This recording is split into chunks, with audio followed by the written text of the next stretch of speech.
105.5 WDHA. I'm Jim Monaghan here on the Jersey Magazine.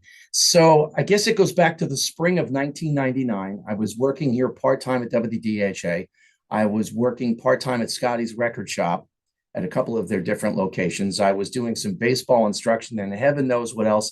I come home to get a voicemail on my answering machine from someone whose name I'd never heard before, a guy named Dave Popkin. And he was calling, leaving me a message that the Newark Bears were interested in speaking with me. I said to my wife, I just got a phone call from a minor league baseball team. I wonder what this is all about. Dave Popkin, good morning and welcome to the Jersey Magazine. How you doing, buddy? What's going I'm on? good. I'm not wearing the Rupert costume. Any day you're not in the Rupert costume is a good day. I've been in the costume myself. I think all of us, except for probably Rick Cerrone, the former Major League Baseball player, were in that costume at one time or another. Dave, at that point, was the assistant general manager of the Newark Bears, and he and I worked together for 2 seasons. Experiences that I got there, I use to this day, Dave. It was an amazing time. Some of my closest friends are from that time, right? When you're in a bunker like that and you just work so closely with people for so many hours every day. Baseball, as you know, is every single day. And for us as the announcers, when we would go on the road and the rest of the front office staff would get the night off, we were still working that day. I've never worked harder in my life, but I had a lot of fun those 2 years and spending time with you on the air and talking baseball. And it was a fun time for sure, and a challenging time because when I started, there was nothing there. Right, we started in a construction trailer. There was no stadium, there were no fans, so we really had to create it from scratch. I remember coming home after the interview that I had, and my wife said, "How was it?" I said, "Well, we met in a construction trailer, like you just said, outside what isn't a finished baseball stadium yet, but an amazing experience." What I wanted to talk with you about this morning, Dave, was your company, Hilltop Management. I saw a post on LinkedIn the other day. You are the CEO, among other things. You have a bunch of things going on, but among other things, you are the CEO of Hilltop Management. Tell our listeners about the company, first of all. Well, we do event management mainly. We also do some marketing projects and video production for people, but I would say 80% of what we do is manage events for nonprofits. And most of those events are charity walks, fundraisers. We've done runs and golf and spinning and basketball tournaments and all kinds of things, but mostly what we do is walks, big public events for the ALS Association, for the American Lung Association, Crohn's and colitis, Children's Specialized Hospital Foundation, Autism Speaks. We found that it was a good niche because we're organized and we have a really customer service centric crew that comes out and sets it up, manages the event cleanly, on time, and we break it down. And it's kind of a fun, upbeat atmosphere, not dissimilar to running a minor league baseball game. And that's kind of where I got that experience, is in sports and managing those kinds of events and then taking it out, into the field with these nonprofits. How did you start the company? I was in a different sports marketing company, Positive Impact Partners, and we had an office and employees and all kinds of stuff in the Meadowlands for 10 years. And my partners were guys that used to help run the New Jersey Nets. And after a certain amount of time, I was just like, I just want to go home. Like, I want to be with my dog and work from home and do it myself. And I took, the ALS client with me and then built from there. And I found that in New York, because of the permitting and because of the number of people at these events, that these nonprofit organizations were just not equipped to manage these big things where we're driving, tractor trailers in there and unloading, 5,000 bottles of water and things like that. They couldn't do it. So they needed, somebody like me to come and do it and bring a crew. And it's been a nice little niche for me. What caught my eye was I mentioned a post on LinkedIn where I saw that you are hiring event managers for different things that your company is doing. Tell our DHA listeners about that. We are. We have 7 events this fall. We'll probably have another 7 to 10 events in the spring. It's kind of a seasonal thing. Not full-time jobs, but just need people to come in and work on our crew. Depending upon the size of the event, we might have 12, 15, 20 people on site. And, I'll take one of these event workers and say, okay, you're in charge of parking. Here's 10 volunteers. Here's how to do it. Go do it.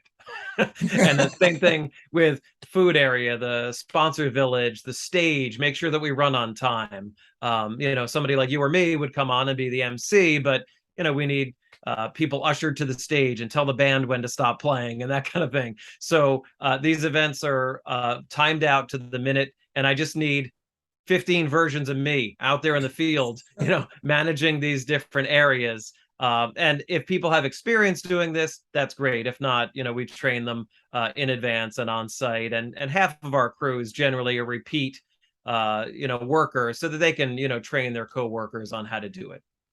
So how much of an entry level type of position is this? It's turned out to be an entry level position and kind of a retiree position. Generally, we'll have college athletes we've had great success with because they can think on their feet, they're strong, they're smart. They're used to working in a team environment and taking direction. So that's been great. And just, college students, recent graduates, people looking for, gigs, just to supplement on the weekends. And then people that might be, 60, 70 years old that you might see as a docent at a museum or something like that, where they can just, manage an area, and they're looking for a little bit of part-time work and to stay engaged and to give back in some way, because, we're out there raising millions of dollars for these causes. How crazy does it get if you have multiple events on the same day? That's our first event day this year in September. We have two on September 17th. It's a little crazy, but I have our buddy Matt DeSantis will go, and he'll be the quarterback at one of the events, and then I'll go to the other one.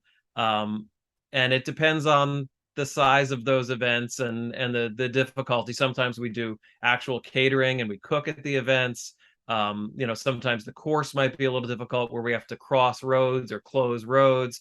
That adds the difficulty, but that day should be okay. The really the hard part on the walk days is weather. If you get rain, if you get wind, if you get super cold, super hot, any of those extremes, it makes the day very hard.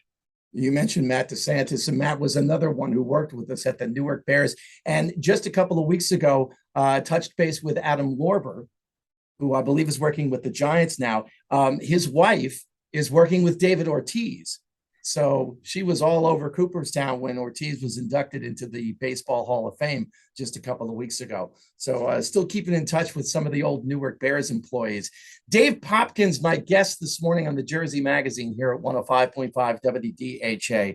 He's the CEO of Hilltop Management, and they are looking for event managers.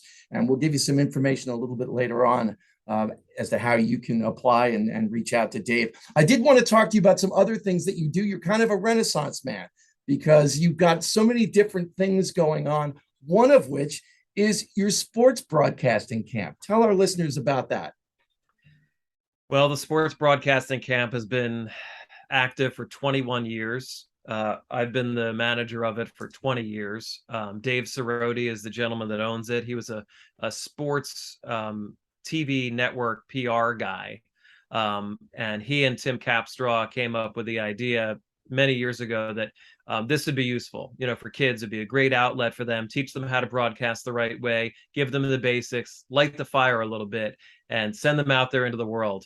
And now Tim and I are the names, quote unquote, on the camp. For many years, we had Bruce Beck and I and Eagle as the main teachers at Montclair State with our camp. But they've both kind of grown out of it. And Tim and I have really embraced it. And we had almost 40 kids this year at Montclair State. The studios there are gorgeous. I don't know if you've seen them. Network quality, radio and TV studios. So we had Mike Francesa, we had Marv Albert, we had Ian, we had Kenny Albert. We had all kinds of great speakers this year. And we actually had a former camper, Justin Shackle, who is one of the Yankees play-by-play announcers now, come and speak with the kids and say, hey, it wasn't that long ago that I was in your seat. And you see the light bulb go off like, wow, I can really do this. So it's been a fun thing. It's very rewarding to see the confidence grow from day 1 to day 5 at camp. Who would you say was most influential on you as a broadcaster, especially when it comes to sports? Sure. I think two things. I used to watch the Yankee games as a kid. I know you're a Red Sox fan, but I would watch the Scooter and Bill White. And I found that Bill White was an inspiration to me. He had the athlete's point of view, but he didn't really talk like an athlete, right? This is the guy that would become president of the National League. He was a very erudite, analytical, and he was like the straight man to Scooter's, comedian. And I love them. And so that kind of was in the back of my mind. And then my high school basketball coach at Neptune, Russ Walling, pulled me aside before my junior year, and he said, "Listen, Poppy, I'll put you on the team, but you're only going to get in the game if we're up or down by 30 points. Or here's a video camera. You can help us by taping the games. We'll scout ourselves. You can sit in on the coaches' meetings. You can still learn basketball, and you can be of more use to the team in that way." And I said, "Okay, I'm tired of getting beat up by these guys. I'm going to go do that." And it had a microphone on it, and I started to call the games. I would make up rosters and I would call the games, and they gave me good feedback on the tapes. And they were like, "Dude, you're funny. You should do this. Like, you should do this for a living." So that kind of gave me the idea to go to Miami and to try to do it. And you've done it on a number of different levels and a number of different sports: baseball, football, basketball, soccer. I know I'm leaving a couple out. What's your favorite sport to call? Baseball is definitely my favorite because the other sports are kind of like a science. It's X, Y, boom, boom, boom. It's you can very methodical, like it's first down, second down, third down. But baseball, anything can happen, right? You could have a catcher's interference or a triple with the bases loaded, and all hell breaks loose. And you really need to be able to think on your feet and then tell stories in between that because the game is so long, the season is so long. You need to be engaging and to be able to hold an audience. So I feel like baseball, from a creative standpoint, is the most rewarding to me. And I mean, I'm sitting here in a baseball room in my house, not a basketball room, with all the baseballs and the books and all the stuff, because that's my first love. But I have done 14 different sports. Wow. Last year I did cross country for the first time, and the year before I did swimming and diving for the first time. I had a chance to talk to John Sterling a few years ago, and I asked him about doing hockey because hockey and basketball to me would be probably the most difficult because of the pace of both games. Whereas, with baseball, you can describe a ground ball to the shortstop over to first base for the out. You don't need the names right away. Hockey and basketball is a little bit different. It is. And to me, because I grew up playing basketball and I've done like over 1,000 basketball games right now, it's almost like breathing. Like I don't even have to think about it. They're out there basically in their underwear, right? You can see the guys. It's not that hard to identify them. Hockey, it's kind of hard to identify them. They're in pads. If they're turned the wrong way, you can't see their number. You better know, the body type, or the line changes are very difficult for me. I've done hockey, but on TV. I haven't tried it on the radio because I don't think I'm enough of a hockey aficionado that I could pull it off.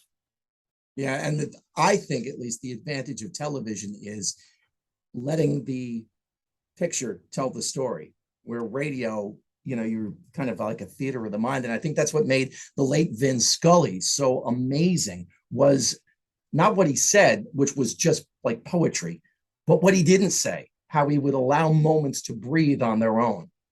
He was the best ever. And I think that, you see even my Seton Hall partner, Gary Cohen, came out, opened his his SNY broadcast by proclaiming Vin the greatest of all time, the greatest that ever will be. And this is from somebody that is maybe the best in the sport right now. John Miller would be the other argument for that.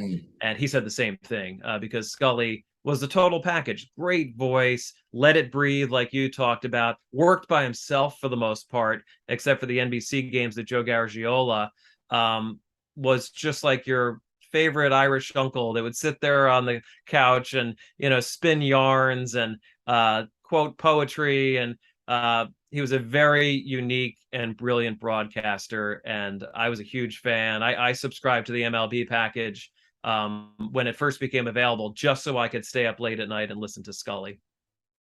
Dave Popkin, my guest this morning on the Jersey Magazine here at 105.5 WDHA. Do you still play the drums?